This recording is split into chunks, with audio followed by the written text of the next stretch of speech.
So today, especially this evening, I want to talk to you about Einstein and was he right? Was he right about what? You might wonder. So I will spend most of my time explaining what the issue is and then argue that, yeah, he was right. I shouldn't have told you already. All the suspense is gone. You may as well go. Sorry. There. Okay. So, let's see if this works. This is all all right. Now, more, maybe a title that would be more clear than was he right? Einstein said so many things. Maybe he was right here and wrong there. So more specifically, the issue is about local realism. And I'm going to explain what that means. I'm not expecting you to know this already. I'm giving this talk starting from scratch, essentially. So can quantum theory be local and realistic? And I'm going to give away the punch again by giving the answer already, which is yes. Quantum theory can be local and realistic. And so my purpose here is to explain what this means and why it's interesting. But in fact, I'm going to just be a bit more provocative. The real title is not, yes, it can be, but it is. And to be even more provocative, if one believes that quantum theory is a correct description of the world in the sense of what can be observed, if we believe that, then not only is quantum theory local and realistic, but so is nature. So the real title is Nature is Local and Realistic, and I want to explain why and what it means. And it turns out that Einstein believed that, whereas most scientists, most physicists have a strong disagreement with Einstein on this issue. All right, now I really want to be very clear on one thing. This is not my work. This is the work of my former student, who really is the genius here. I'm only the messenger, a passionate messenger, but this is entirely Paul's work, and I really want to give him full credit for that. All right, so now let me tell you what it's about. It's about Einstein, of course. Einstein was person of the century for time. He was a great scientist. You all know that he got the Nobel Prize. Many people won't realize, many people who know that Einstein's main work was that he created relativity. Most people would think that he got the Nobel Prize for that. No, he didn't. Einstein got the Nobel Prize because he explained the photoelectric effect in 1905. And really, this is one of the key papers that started quantum theory. So Einstein really got a Nobel Prize for quantum theory, which he spent most of his life afterwards trying to discredit. And he was right and wrong about that. So, New York Times. The New York Times will come up several times here in my talk. This should not be here. I don't know why I did something wrong somewhere. But in a few years ago, about 5 years ago, the New York Times had this headline that Einstein was wrong. Journalists have learned that quoting Einstein is good for selling press, and even better so than when you said he was wrong, even though saying that he was right with the gravitational waves also sold a lot of press last year or so. But what was Einstein wrong about? According to the New York Times, again 2015 rather, Einstein was wrong about a paper he wrote in 1935. In 1935, Einstein, Podolsky, and Rosen wrote a paper that was very influential, in which they claimed something really strange about quantum theory, and something happened that is rather unusual. About 2 weeks before the actual paper came out, the so-called EPR, as Einstein, Podolsky, Rosen paper, after about 2 weeks before it came out, again the New York Times, again the New York Times had a headline.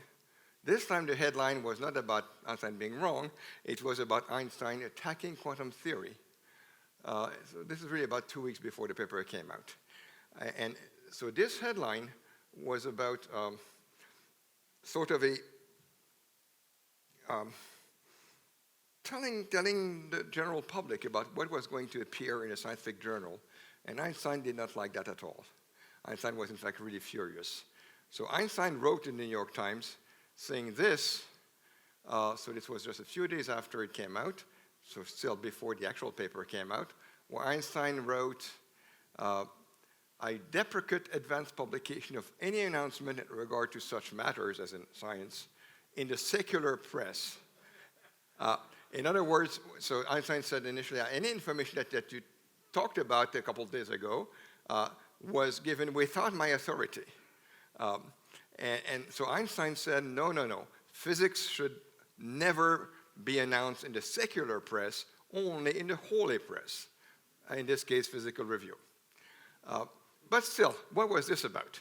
This was about scientists and two colleagues, that's Einstein, of course, a scientist, and two colleagues, Podolsky and Rosen, find it being quantum theory. It's pretty hard to read, but it here is quantum theory. So Einstein and Podolsky-Rosen found quantum theory not complete, even though correct.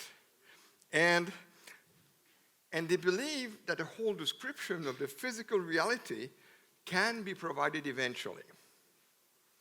So what does it mean? What can he possibly mean by a description of physical reality or by incomplete?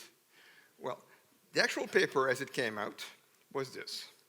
They asked if quantum theory can be considered complete, a complete description of reality. And in particular, this is the abstract, and it started with this. In a complete theory of physics, there should be an element corresponding to each element of reality. It's not so obvious what it means, but these elements of reality, what he means there, the elements of reality is what's really out there in nature. And the elements here are the elements in the theory. In other words, the theory should account for everything that's really out there. That's what Einstein meant by a theory being complete. In fact, said that a theory should be complete because it should have some element in the mathematics that corresponds to each element in reality. So this is what we call, in fact, realism. Realism is in fact, it's a philosophical stand that's been around much before Einstein, which essentially says that there is a real world. And I'll come back to that. So this was the Einstein-Podolsky-Rosen paper, 1935. Now, don't blink. I'm going to show you Niels Bohr's answer. Now, Einstein at that time was in Princeton at the Institute for Advanced Studies, and Bohr was in Copenhagen developing quantum theory, and there were very constant discussions between Bohr and Einstein, which were sometimes very epic.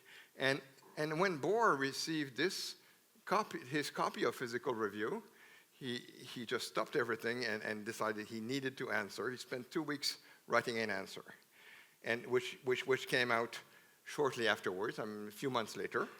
And so this was Einstein's paper. Don't blink, here is Bohr's response. Einstein, Bohr. Same title. That's very strange, but that's how it is. The only change is that here's a capital B and a lowercase b. And Bohr's answer is essentially, Einstein, you did not understand anything about quantum theory as usual. Here's why you're wrong. I'm not a physicist, but my reading of both papers is that Bohr was the one on the wrong side.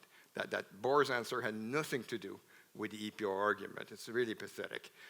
Other than that, I think Bohr was a great scientist. Anyways, in this case, unfortunately, well, there's no fortunate or unfortunate. In this case, reality is that physicists around the world sided with Bohr and declared that Einstein was wrong. Okay, let's be more specific about what this is about. Don't worry, here you have Bohr and Einstein in one of their discussions. Let's go back to New York Times again, but let's go back to this claim that Einstein was wrong. What was he wrong about? Why did New York Times have this headline on 21st October 2015 rather than any other time? The reason is that an experiment had just been performed in Delft, in Netherlands, by these guys and a few dozens others. But these were the two main characters. Sort of funny. This is Hansen, and that's Hansen and Hansen, not to be confused. He was a student, and he was the supervisor, if you wish, with lots of people working also on this experiment. And in that experiment, I'm going to tell you a bit more what they did in 2015. But let's go back to the New York Times first. According to the New York Times, scientists, that's Hansen and Hansen, proved that objects separated by a great distance can instantaneously affect each other's behavior. Said otherwise, according to the New York Times, what these guys had demonstrated experimentally is something that Einstein called spooky action at a distance. Einstein had used this term in German derisively to describe something that quantum theory would do. And according to the New York Times, Hansen and Hansen actually proved experimentally that spooky action is real. Okay. What is spooky action? Well, let me tell you a bit more about that. This is what they did, Hansen and Hansen, is something they call the loophole-free test of Bell inequalities. Now, that's quite a mouthful. Here's Bell.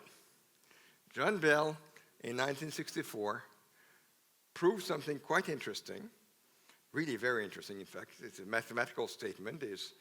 He proved something that is correct mathematically. And what Hansen and Hansen did was a loophole-free test of his theory,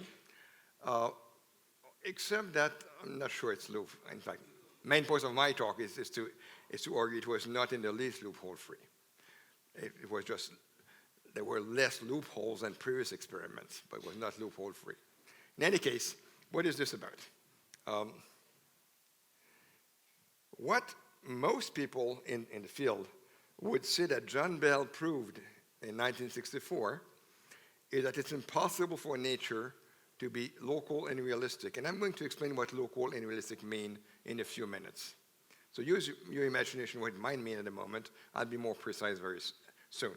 But Bell would have proven in 1964, this is not true by the way, that it's impossible for nature to be local and realistic. This is assuming that nature, that quantum theory is correct, at least in the observable predictions. In other words, if quantum theory predicts something, then indeed that something will occur if you do the experiment right. And what the Hansen and Hansen did, they did experiments that indeed confirmed that confirmed the predictions of quantum theory at a level that was significant to test Bell's theorems. So assuming that quantum theory is correct, then nature cannot be local realistic, because what was believed before is that quantum theory cannot be local realistic. So if nature follows quantum theory, then nature is not local realistic either. That's essentially the idea. So John Bell is mostly known for this proof of impossibility. Something is impossible. Bell proved that something is impossible. Bell also said something quite interesting, that what is proved by impossibility proof is lack of imagination. It's really very interesting. I mean, that someone who's mostly known for proof of impossibility would say something like this, and you might think, all right, he said that before proving that, and then he regretted it. No. And I don't think it's because he forgot that his proof of impossibility either.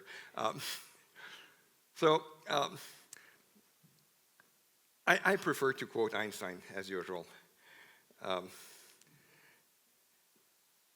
much earlier, that imagination is more important than knowledge. All right. Okay, so what is it that Bell proved and that the experiment confirmed? Here's the argument against local realism. And I know I have not told you what local realism means yet. It doesn't really matter to follow the argument, because the argument is purely logic.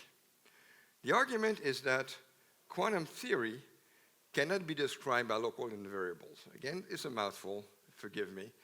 The detail is not important at this level. This is Bell's theorem. Statement number 2 is that any local realistic world, in other words, any way that you can explain nature in a way that would be local realistic, must be done by local hidden variables. In other words, statement number 2 is that the only way to be local realistic is to be explained by local hidden variables, which are precisely what Bell proved that cannot be used to describe quantum theory. And therefore, as a simple logic argument, even if you don't understand all of these words, just by logic, from 1 and 2 it follows that quantum theory cannot be local realistic, because it cannot be described by the only way to be local realistic. That's the argument that you hear to the effect that quantum theory cannot be local realistic. And once you do experiments like the experiment in Delft that confirm quantum theory, then nature cannot be local realistic either. That's the idea. Well, number 1 is true. This is Bell's theorem. Bell in 1964 indeed proved statement number 1. But number 2 is wrong. And the point of this talk is to explain in what way it's not true that the only way to be local realistic is to use local hidden variables. And therefore, the conclusion does not follow. Okay. So I've used words local and realistic several times already without defining them. Now is the time. Now I'm going to explain to you what I mean by local and by realistic, and I will do that by ways of cartoons, no mathematics. So a theory of physics or of nature, a theory can be local or not, can be realistic or not, and I'm going now to define these terms. And a third term that would be really important here is non-signaling. So realistic, local, and signaling are 3 technical terms that I will now introduce by way of cartoons, starting with non-signaling. Then I will go to local, and then realistic. And to explain what I mean by a non-signaling theory, let me first see what a signaling theory would be. In a signaling theory, you could have 2 characters. We're going to call them Alice and Bob. And Alice and Bob in a signaling theory, Alice could have a device, some sort of really magical device. And she can turn this lever to banana or rabbit at her choice. And Bob is arbitrarily far apart. And in a signaling theory, it could happen that when Alice turns the dial to banana, then instantaneously, and here it was not instantaneous because I wanted to talk to you, but in the signaling theory it would be instantaneous. As soon as Alice turns the dial to banana, then a book and bananas appear to Bob. This is a book called Banana World, and the subtitle is Quantum Mechanics for Primates, written by Jeffrey Boob at the University of Maryland. Really good introduction to quantum theory. For the general public, of course. All right, but if instead Alice had turned the dial to rabbit, then instantaneously a book on rabbits would appear to Bob. This is a book by Colin Bruce, Schrodinger's Rabbits, which also I recommend.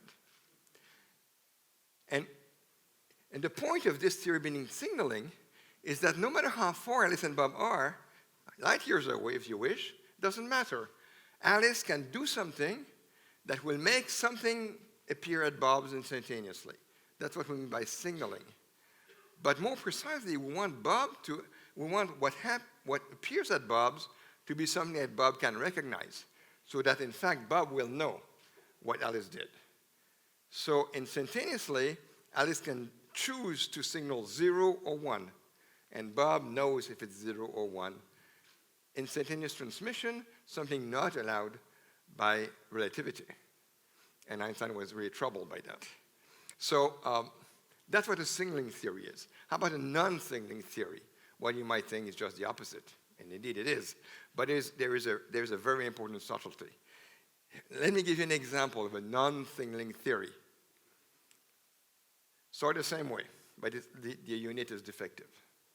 When Alice turns to banana, a ghost appears at Bob's, and Bob does not see ghosts. If instead Alice turned the device to rabbit, then a ghost would also appear, but at 45-degree angle. And Bob still doesn't see it. So now Bob has no idea what Alice did. Bob cannot tell an upright from a 45-degree ghost from no ghost at all, because he just does not see ghosts.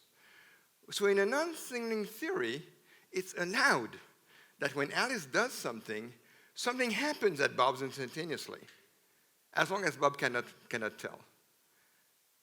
So the difference between being non-signaling again does not preclude instantaneous action at distance, the spooky action. Spooky action is not disallowed in a non-signaling theory as long as the spooky behavior cannot be observed at the remote location. Now, probably you find that spooky. So did Einstein. But in fact, quantum theory is just like that. And see, these two little ghosts here that we had, in fact, were polarized photons. And I'm going to be technical just for 1 minute. So if you don't know what this is, bear in mind and then reconnect. In quantum theory tells us that there's no way, it's impossible in principle in quantum theory to distinguish between a photon that we polarize either horizontally or vertically with equal probability, to distinguish that from a photon polarized at plus or minus 45 degrees at random. So even if you know that a photon that you have in your hand is suddenly going to be polarized at random like this, or at random like that, there's no way you can tell. And quantum theory, at face level, and the whole point of my talk is that it doesn't do that, it doesn't really do that. But at face level, quantum theory allows Alice to do something. So Bob had a photon already. Bob already had a randomly polarized photon, randomly polarized. And Alice can do something that will make this randomly polarized photon at Bob's suddenly become polarized at random, one of these two, if she does one thing, and Alice can do something else that makes the photon being randomly polarized one of those two. But because these are indistinguishable, and in fact both indistinguishable from a photon already polarized randomly, then whether Alice does one thing or the other or does nothing at all produces no observable difference on Bob's side. So that this is a non-signaling theory, even though apparently something happened instantaneously at Bob's. And everybody agrees, I mean, all physicists agree, mostly, that quantum theory is a non-signaling theory. And the question is, what really happens here? How is it possible that Alice can make this occur instantaneously at an arbitrary distance? We're all happy that it's non-signaling, but does something really happen? Now, how about the local theory now?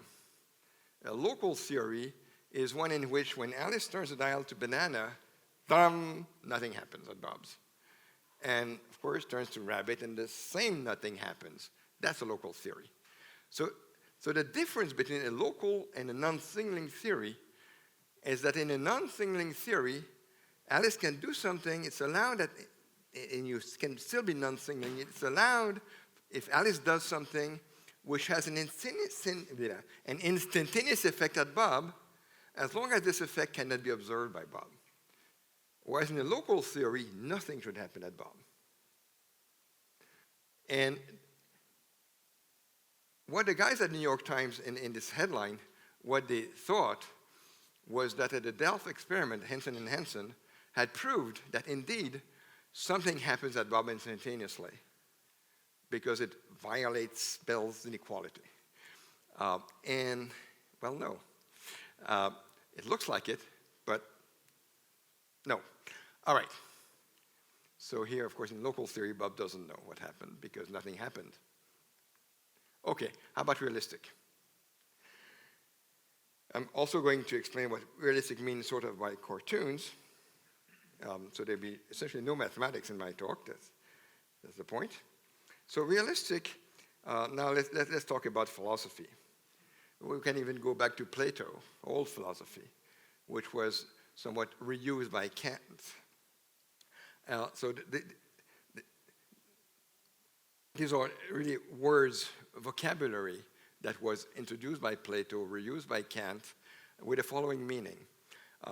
In Kantian philosophy, he says that there could be a world which he called noumenal, again, which was called noumenal by Plato. And the noumenal world is the objectively real physical world. It's a world of things as they are, the real world. And this noumenal world is to be contrasted with the phenomenal world. Again, a term introduced by Plato, reused by Kant. And the phenomenal world is the world of perceptions. In the phenomenal world is about all that can be apprehended. Of course, not necessarily by our own five senses. We can use arbitrary technology to apprehend the world. Unlimited, except it's limited by laws of physics. So the phenomenal world is about all that could be perceived about the world, whereas the noumenal world is the world as it really is. And Kant said, well, the noumenal world, it may or may not exist, meaning it may or may not be something different from phenomenal. And if it exists, it cannot be perceived by definition. But, so the point is that in a realistic theory, there is a real world, which could be different from the world of whatever can be perceived. Now, you might wonder what's the point, and we'll get to that. And now these two worlds must be linked by a mathematical mapping, meaning that if you know the state of if you knew, maybe it's impossible to know, but if you knew the noumenal state of the world, meaning if you really knew what the state of the world really is, then from that knowledge, you could mathematically derive the world, the state of that can be apprehended. But it could be that what can be apprehended could come from different noumenal states. So this function, this mapping, mathematically speaking, does not have to be one-to-one. But it has to exist mathematically. If you knew the state of the world, you would know what can be observed about it. That sort of makes sense.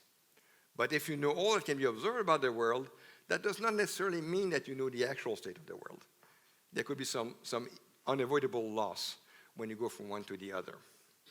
Okay. Now, the phenomenal world is really the world of physicists. It is experimental physicists. Experimental physicists, their only tool is to observe the world. And then they try to derive rules, laws from their observation. But the only thing that physicists have, experimental physicists, the only thing that they have to work with is whatever it is that they've observed or apprehended. And that's the phenomenal world. By definition, only the phenomenal world can be apprehended. This can only be thought about. Thought about by whom? Well, of course, by philosophers. So there's the realm of philosophers out there, and the realm of physicists. And I like to think that this is not only the world of perceptions, in a sense, the world of illusions. Because the real world is not what you perceive. The real world is up here, and it's not within reach, by definition. You can only observe illusions, in a sense. And what you observe is a shadow of the real world. Right? So this is just philosophies like putting words in words and saying nonsense. Not saying a philosopher would say nonsense, but in terms of hard science, is there anything here? Well, I claim that there is. Now, before I go any further, let me make a half joke, because I'm also half serious about it. You may notice that I've used red for noumenal for reality, and blue for illusion that might remind you of something. And it was a coincidence. This was pointed out to me after I'd given this talk many times. Someone was given a choice between red and blue in Hollywood. And you have to choose between red and blue. And the choice can be painful. You can choose to live with your illusions. And that's fine, you'll be comfortable. And then you may walk out. Or you may continue to listen by curiosity. Or you can decide to live in reality. And if you decide to live in reality, I must warn you, that's rather painful. So yes, you have the choice between the red pill and the blue pill of Morpheus in the Matrix. If you have not seen the Matrix, it doesn't matter. But really, it's a choice between choosing between the real world or the world of illusions. The world of illusions corresponds to all that can be perceived, so why not? It makes perfect sense. Unless you believe there is a real world out there and you might want to reach it, however painful. All right. So, that's about the world, nominal or phenomenal. Now, as physicists, we're interested in systems, not just the entire world all at once, but systems like an atom, a planet, a person. It doesn't really matter what a system is, it can be of any scale. So let's talk about systems. The state of the world can be nominal or phenomenal, and the state of systems also.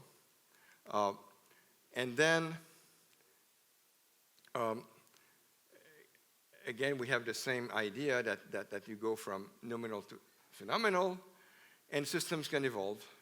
Systems can evolve, meaning that you can have at time t0 some nominal state of a system. Again, you can think of a baseball. Doesn't matter what a system is, or a photon, or yourself.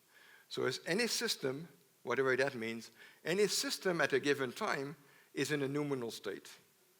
And by this phi, mapping phi, the nominal state of a system, of yourself, for instance, implies what is your phenomenal state, which is a state of perceptions.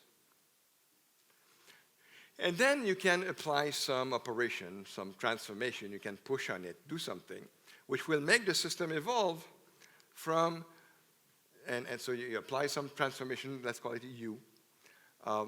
And this will, so the state, the real state, the nominal state, will evolve at time from what it was at time t0 to what it is at time t1. And now, this is a nominal state like anything else, so you can apply phi to it and get the corresponding phenomenal state. Now, if you believe in any of that nonsense, what it means is that even though you only have access to the phenomenal world by definition, when, as a physicist, if you do an experiment, what you are really manipulating is not the phenomenal world, which does not really exist anyways. It's an illusion. What you are manipulating is the real world, the nominal state of your system. But this operation which you do up here, even though you don't have access to this, still is at this level that you do the operation and that you make the world evolve, and it will have an effect that you can observe. And so we cannot manipulate directly the phenomenal state, even though it's the only thing we perceive. What we manipulate is the nominal state. Nevertheless, it implies an operation that you can observe at a phenomenal level. So that really you do this, and you observe that, and that's what philosophers call an epiphenomenon. Okay. And it's not so hard to convince yourself, if you've followed a little bit what I explained, that even though to a given phenomenal state, which corresponds to what can be observed, there could be infinitely many different nominal states that give rise to the same phenomenal state, that when you apply, no matter which nominal state you start from, corresponding to your phenomenal state, when you apply the same transformation, you may get to infinitely many nominal states here, but it will all give rise to the same phenomenal state here. In other words, you, even though it's defined at that level, is uniquely defined at this level, at the level that you can observe. Okay, good. Now we're going to give names to these things. A given system A, nominal state will be denoted by n. So n0, nominal state of system A at time 0, nominal state of system A at time 1, and the phenomenal states, by deference to physicists, and you will understand if you are a physicist, if not, it doesn't matter, will be denoted by the Greek letter rho. So rho 0A is the phenomenal state of system A at time 0, and then at time 1. And again, just for physicists, rho corresponds to the density operator, because in standard quantum theory, the density operator describes exactly what can be observed about a system. So it's perfectly correct in quantum theory. You should think of the phenomenal state as being a density operator. If you don't know what I'm talking about, it doesn't matter. But what is the nominal state is something that standard quantum theory does not have, but that we need if we want to be local and realistic. Okay. Now, in a local realistic world, what do I mean by local realistic? I'm going to define it slightly more precisely in a minute. But the most important thing to be local and realistic is to be local and realistic. Being realistic simply means that there is a nominal world. That's what I mean by realistic. A world that is described at a nominal level is realistic. What does local mean? Local means that if you have a joint system AB, think of two baseballs, or you and your wife, or husband, two persons, more interesting. So you have two people. You have two people called Alice and Bob, again, for A and B. They could be in some joint nominal state NAB. NAB is the joint nominal state of Alice and Bob. Well, you can take them apart, and each one will have his own or her own nominal state. So there's a nominal state for Alice and one for Bob. And mathematically, you can go from nominal state of AB to that of A and that of B by applying what we call a projector in mathematics. And this is mathematically well-defined. It has to be well-defined. So if you knew the nominal state of system AB, then by applying this projector, you would know the nominal state of A and the nominal state of B. And so far, there's nothing that the quantum physicists would find unusual. But then to have really a local theory, it should be the case that from the state of A and the state of B, you can tell mathematically what is the state of AB back together. So there has to be some operation that we're going to denote by a new symbol. It's not in standard quantum theory. We call it the joint product. So by the joint product, I can take the nominal state of A and that of B, put them together, and obtain the nominal state of AB. This operation is what does not exist in standard quantum theory. It's the ingredient missing. Remember, the Einstein-Podolsky-Rose 1935 paper, Can Quantum Mechanical Description of Physical Reality Be Considered Complete? Question mark. And when you read the paper, or the New York Times, and if it's not complete, can you complete it? Well, the answer is yes. No, it's not. No, it was not complete because it does not allow this. Yes, it can be completed because this can be done. Now, you can look at what happens at the phenomenal level. At the phenomenal level, so this is what's not possible. In standard quantum theory, you cannot do that because standard quantum theory only exists at the phenomenal level. Standard quantum theory is only defined in terms of what can be observed, not about what really exists. And there's even some physicists, including Bohr, who believe that the role of physicists is not to understand reality. It's only to understand or predict the result of experiments. So if you're happy that the only purpose of physics is to predict the result of experiments, if you're happy with that, then you're happy to live in the phenomenal world, and quantum theory is fine. If you're not happy with that and you want to explain what's going on top of it, then you have bad surprises with quantum theory because it looks like it's not local. Because it is not local at the phenomenal level. All right.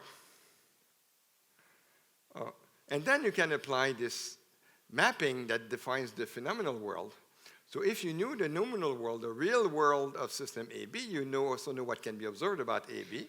And if you know the real world, the real state of A and of B, then you also know what can be derived, what can be observed about A and B. And then you can also project. Projectors exist at the phenomenal level just as they exist at the nominal level. You can infer this projector mathematically from those two so that it gives the same, going this way or that way gives the same result.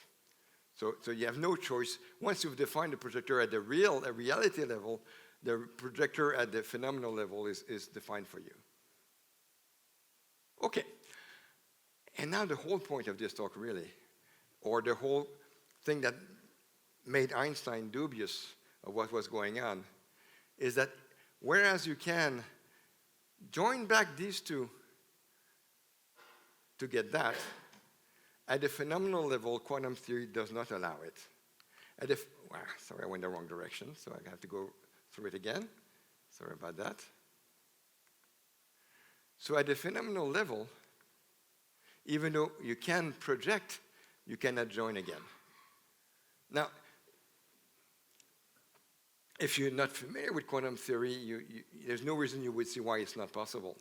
But that's the whole point. Quantum theory does not allow that. In quantum theory, if you know all that you can observe about system A, and if you know all that you can observe about system B, complete information on what you can observe about A and B does not give you complete information on what you can observe about the system A-B combined. This is very surprising. If you've never heard that before, it's very surprising. And that's really what made Einstein, Podolsky, and Rosen extremely dubious. And the point really is that, yes, indeed, at the phenomenal level, quantum theory does not, at the phenomenal level, it's not true that the whole is just the sum of its parts. You know everything possible about the phenomenal states of A and B. That does not tell you the phenomenal state of AB. So the whole is not the sum of their parts at the phenomenal level. And standard quantum theory is strictly defined at the phenomenal level. So what we need to do is to create, out of our minds, to create the nominal world. Mathematically speaking, it may or may not be the real world. There's no way to know.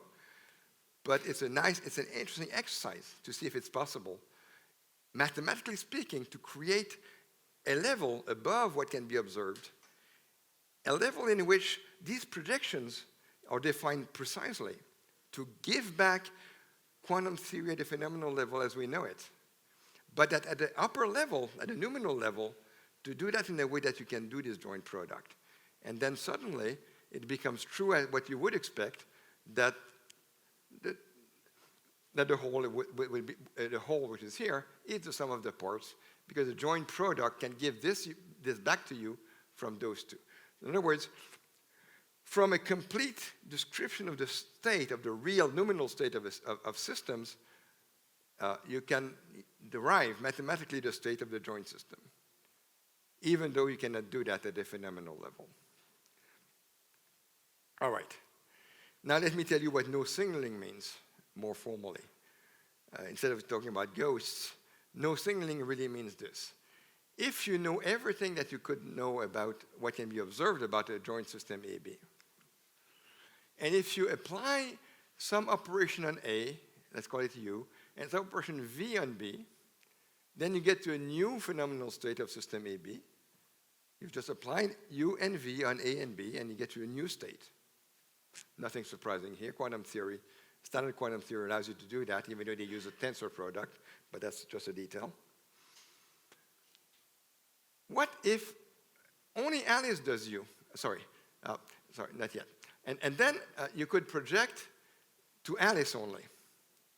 So the state, the phenomenal state of Alice is given by this projector. And no signaling means that if, no matter what Bob does on his system, so if Alice and Bob have this joint system AB, and they can be arbitrarily far apart, what no signaling means is that no matter what operation V Bob might do on his part of the system, from Alice's point, it makes no difference. So that when Alice does U on her system, she gets the same state regardless of what operation V Bob might do in his system. So no matter what Bob wants to do, in a non-signaling world, no matter what Bob does, nothing changes in what Alice can perceive. That's non-signaling. The diagram commutes means that if you go this way or that way, you get the same result. In particular, it's interesting if Bob does nothing, if Alice does nothing. If you take the identity, it means that these two are the same, nothing has changed. It means that the state at Alice's, the state of anything that Alice can observe in her system does not change, again, if U is the identity, regardless of what Bob does in his system. Whatever Bob does changes nothing to what Alice can perceive. That's what it means. And quantum theory, standard quantum theory, has this property. We can prove in standard quantum theory that this is true with the standard density operators used here. Now, if we restate this at a nominal level, meaning we change blue by red, by the way, usually the notion of no signaling in standard quantum theory, no signaling is defined in terms of probabilities. There's no need for that. No signaling for us is a notion that goes beyond probabilities. It's a technical detail. Now, what happens if you change this diagram from phenomenal to the nominal level, meaning change blue and red? Well, this is locality. So the difference between locality is realism because it's nominal. But the point is that it's local. The difference between a local theory and non-signaling theory is that non-signaling is a notion that exists at a phenomenal level, whereas locality exists at a nominal level. So in a local realistic theory, what this says, again, if you take this as being the identity, what this says is that no matter what Bob does on his system, the real state of what's in Alice's hand does not change. The state in Alice's hand, the real nominal state of Alice, does not change regardless of what Bob does on his system for a part. And this again, so this is what I meant with, we mean by locality. And so we have the following principles. The principle of realism is that there is a real world out there, and the state of the real world determines the outcome of all observations. This is via this function phi. The real world is described by the nominal state and the observations by the phenomenal state. One determines the other in one direction. That's realism. Locality says that no action taken somewhere can have any instantaneous effect somewhere else. That's locality.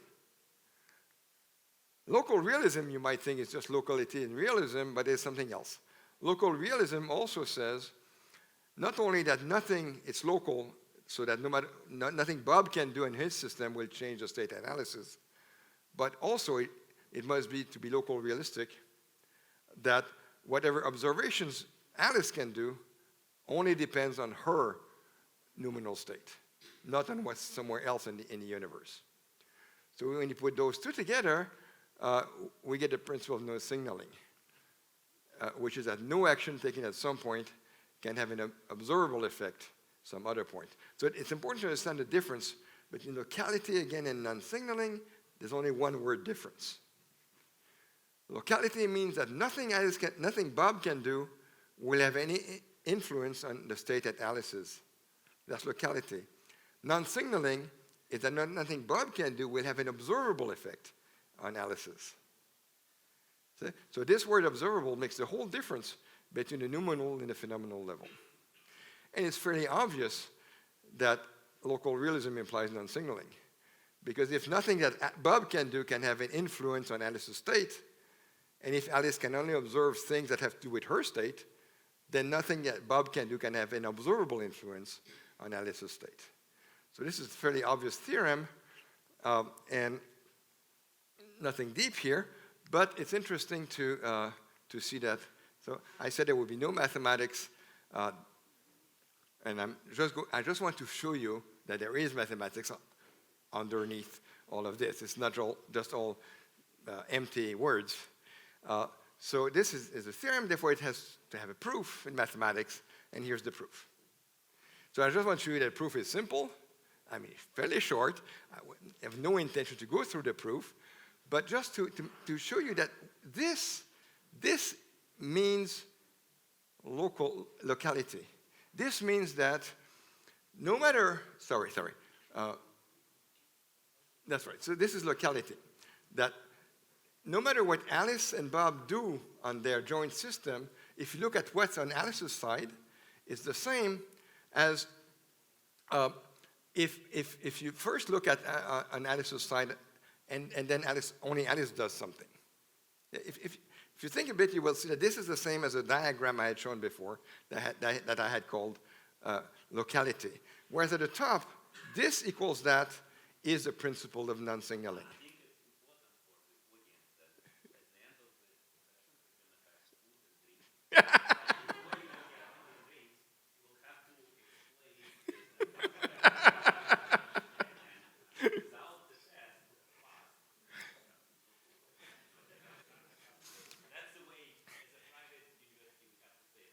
Yeah, that's right.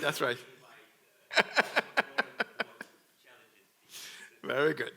All right. Again, this is the only slide with any mathematics, but I really wanted to just to emphasize that this entire work is really highly mathematical when you look at it in detail, and I'm only trying to explain to you the intuition behind it, why it's interesting and what it means, not the actual mathematics, but it does exist. All right. So this proves that from locality, you can deduce non-signaling. That's what it says. All right. But the interesting part is the second theorem, that all non-signaling theories are local realistic. It's vice versa. And that's where this entire work clashes very strongly with standard quantum theory. Because standard quantum theory agrees that quantum theory is non-signaling, but not so much that it's local realistic. In fact, the usual interpretation of Bell's theorem is that quantum theory, yes, it's non-signaling, but it cannot be local realistic. So indeed, I mean, how is that possible? Bell's theorem, standard quantum theory, again, is non-signaling, we all agree, but it does not seem to be local realistic, and again, Bell's theorem says that it's not. Now, let me ask you a question. So maybe there is a bit more mathematics here after all. Is this graph planar? We say that a graph is planar if it's possible to draw it without having edges cross. A graph is a bunch of nodes and edges. And we say the graph is planar if it can be drawn without having edges cross. So is this graph planar? Well, it has two edges crossing. So it's not planar. Of course it's planar because I can take this edge and move it. Same graph. So it is possible to draw it without having edges crossing. Therefore, it is a planar graph. What's the point? The point is that any theory of physics can be made non-local. Take any theory, even Newton's theory, which way before quantum theory came and made trouble, or even before relativity. Any theory of physics can be made non-local. Even if it is local, to make it non-local, just add invisible unicorns at both ends of the universe, and they just chatter and chatter. They constantly talk to each other instantaneously, having no effect whatsoever on anything observable. And of course, I'm joking, but the point is that it doesn't matter how careful you are at designing a local theory, you can always make it non-local without changing any of the observable whatever, because these unicorns are not visible. But they keep talking instantaneously, so it's no longer a local theory. So any theory can be made non-local, just like any graph can be made non-planar by crossing edges on purpose. So the point is that just as the graph I had before, and no mathematician would disagree if I say that it was a planar graph, even though I had drawn it with crossing edges, in the same way, it's not because you can explain a theory in a non-local way that deep down it is non-local. It may only mean that you were not careful enough. So I claim that a theory is local by definition. I claim this definition. You may disagree. But the idea is that I claim that any theory any theory which at the phenomenal level can be explained locally is a local theory, even if there's other ways to explain it non-locally, for instance, standard quantum theory. So as soon as you can explain a physical theory in a local way, local realistic way, it is local realistic. All right, you don't have to buy this. Now this statement is sort of surprising for a physicist. Again, but the way to do that is that you have to find the appropriate definition of nominal states. Again, all the physicists can do for you is to make observations. And all these observations, by definition, can only be at a phenomenal level. So all that the physicists can do for you is to give you a phenomenal theory of the world. And from that phenomenal theory, you are free to invent the nominal version of it. So what I'm saying is that any theory which is non-signaling at the phenomenal level can, mathematically speaking, be given a nominal explanation which is local. So it's in that sense that all non-signaling theory are local realistic. There is a caveat. We need the phenomenal theory to obey reversible dynamics, which unitary quantum theory does. It's an important caveat, and we're working on it, trying to get rid of it, but we haven't succeeded yet. But it doesn't apply. I mean, it doesn't make trouble to quantum theory. All right, so because quantum theory is an example of a reversible non-signaling theory at the phenomenal level, it follows by the general theorem that Paul proved. It follows that quantum theory, that the world, in fact, is local realistic. All right. Doesn't Bell's theorem preclude this? I said at the beginning, Bell proved that a world cannot be local realistic. So what's wrong here? Well, there must be something wrong somewhere. Because at the beginning of the talk, I said that's the opposite of what I'm saying now. Well, because I lied to you. Slightly lied to you. I told you what people usually think, not the reality. People usually say that Bell in 1964 gave this Bell's theorem. Bell's theorem is, it's impossible for quantum theory to be local realistic. Not true. Bell said that, yes, but he said that not in the original paper. He said that in his last paper in career. Just before he died, he wrote a paper by the very strange title of La Nouvelle Cuisine.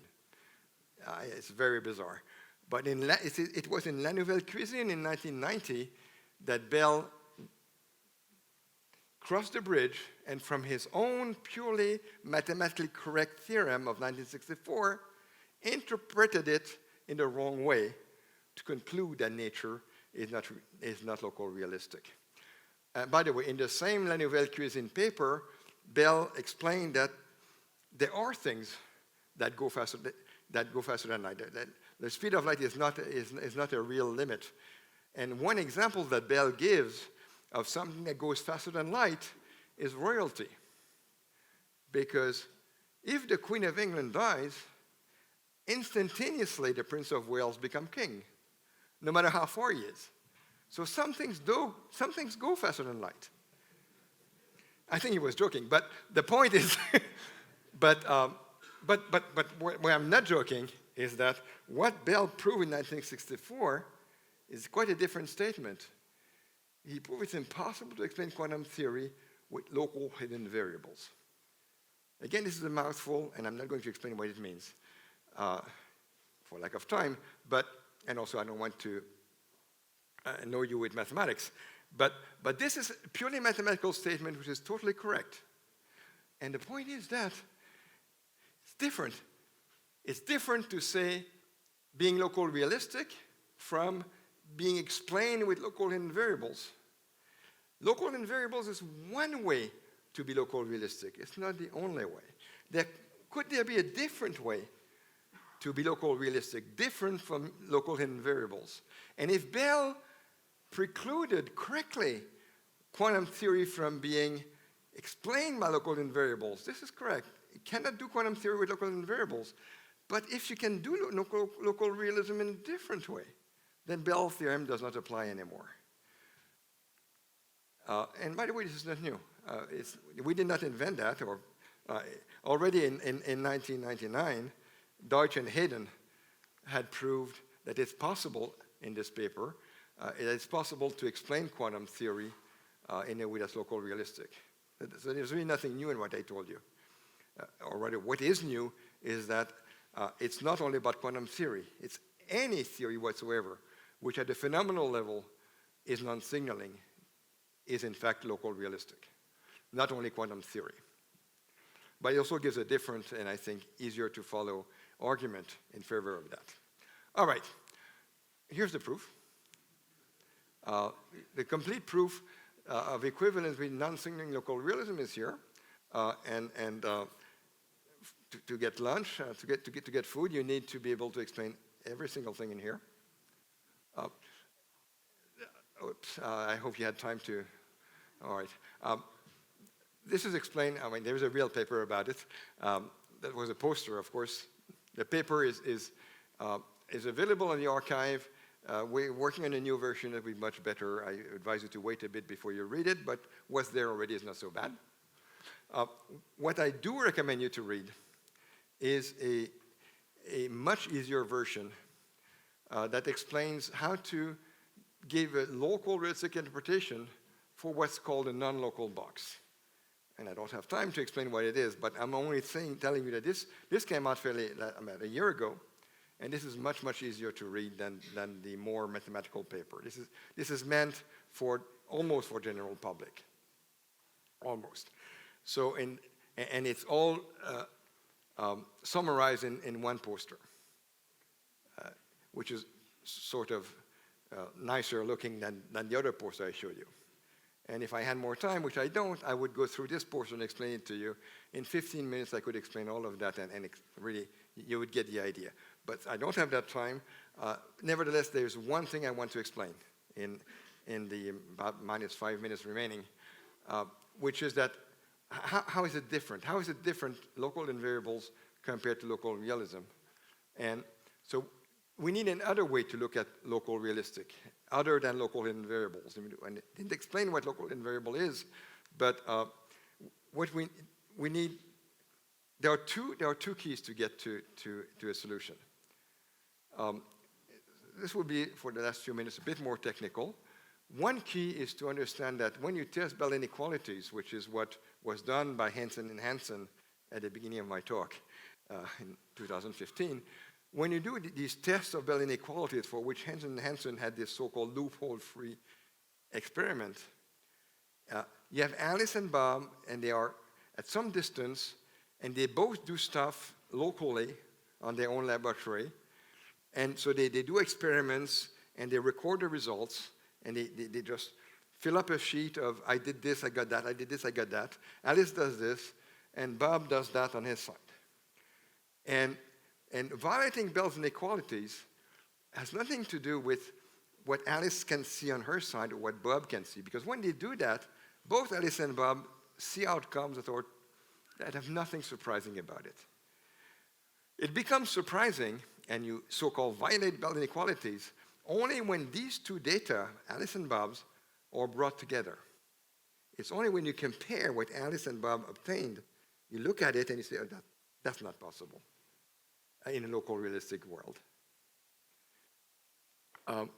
And the trick is to realize that Bell's inequality is not violated when Alice and or Bob do their experiment instantaneously. It's only violated when the data is brought together. And to bring the data together, you cannot do that faster than the speed of light. So that there is no instantaneous signaling or no instantaneous anything. It's only when the data is brought together that these Bell inequalities become actual, become realized.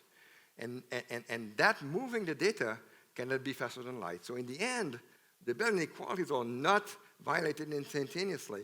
They're violated at the speed of light, at most, at best. And to violate them at the speed of light is no contradiction to locality, because you're allowed to do stuff at the speed of light. Now you might think this is crazy. If the data that Ace and Bob have when they are compared violates the inequalities, then it was the same before they brought it together, so it did violate it already. It's somewhat counterfactual, but to counter this argument, you need a second key, which is that measurement outcomes never have to become fixed and definite. Meaning that when Alice did her measurement, she thought that she got results, but she didn't really. Neither Bob did. The results were not there yet. The results, they think they've seen stuff, but it's not really there. The results only become definite or no earlier than when they're brought together. This sounds crazy as well, but it means that all possible results can occur simultaneously. So those of you who know about the many world interpretation of Everett, it smells like it, not quite the same. 2 minutes, because there's a third theorem. The third theorem is the one that really surprises people who are Everettians, people who believe in the many world interpretation, are not surprised until now, but they're surprised here, which is that, and this is going to be really more technical, but it's a theorem that if you want to explain quantum theory in a local realistic manner, it cannot be the case that the nominal state of the universe is the wave function. The wave function is what quantum theory tells us about reality if you're a realist. If you're an Everettian, you believe that the wave function of the universe is a complete description of the universe. Well, we can prove that no. It's a theorem that if you add locality as a meta-assumption, then you can prove that the nominal state of the world cannot be its wave function. You need something else. You need this nominal world that's more complex than just the wave function. All right. So it's okay, because what Everett wanted to do with his theory is solve the measurement problem, not the locality problem, so Everett was fine. And let me still, so Einstein, EPR question was, can quantum mechanical reality be complete? So again, that was the question in 1935. And I'm going to, in fact, leave the last word to Bell, even though I kept contradicting him. The answer is no. If you believe that the world is local, you don't have to. It's an assumption. But if you believe that the world is local and realistic, then this cannot be true. Therefore, the answer is no, when no is what EPR meant to be, of course, in their title. And again, Bell, in 87, wrote, so only 3 years before his death, Bell wrote that either the wave function, as given by Schrodinger's equation, is not everything, or it is not right. And in fact, the resolution is that it's not everything. The state of the universe contains more than just the wave function.